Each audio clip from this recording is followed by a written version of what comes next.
नमस्कार सर्वांना. तर मागे आपण शिंदेशाहीचा घरगुती मसाला वापरून चिकनची भाजी बनवलेली होती. तर असं नाही की हा फक्त मसाला तुम्ही नॉनव्हेज साठी वापरू शकता, हा मसाला तुम्ही व्हेज आणि नॉनव्हेज दोन्हीसाठी वापरू शकता.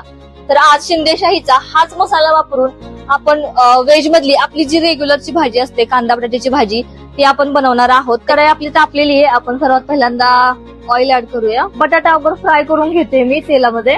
तुम्ही जी तुमची पद्धत असेल त्या पद्धतीने सुद्धा बनवू शकता. बटाटा थोडासा फ्राय झालेला आहे. त्याच्यामध्ये आपण ही कांद्याची पेस्ट टाकू.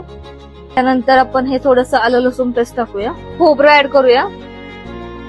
आता ह्याच्यामध्ये आम्ही 4 चमचे शिंदेशाहीचा घरगुती ऑल इन वन मसाला ऍड करते. तर ही साधारण 4 माणसांची भाजी आहे, तर याच्यामध्ये 4 चमचे इनफ होतील. हा मसाला जो आहे तो तुम्ही नॉनव्हेज आणि व्हेज दोन्ही मध्ये युज करू शकता. एक मसाला तुमच्या सर्व मसाल्यांचं काम करणार आहे. त्यात वांग ऍड करते.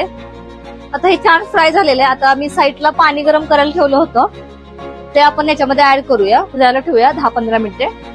तर बघू शकता अतिशय टेस्टी आणि अतिशय सुंदर अशी आपली व्हेज मधली रेग्युलरची भाजी रेडी आहे. आणि हे सोपं केलंय आपल्या शिंदेशाहीच्या ऑल इन वन घरगुती मसाल्याने. शिंदेशाहीचा ऑल इन वन घरगुती मसाला जर तुम्हाला सुद्धा ऑर्डर करायचा असेल तर मी खाली जो कॉन्टॅक्ट नंबर दिलेला आहे, तुम्ही यांच्याशी कॉन्टॅक्ट करू शकता आणि तुमची ऑर्डर बुक करू शकता.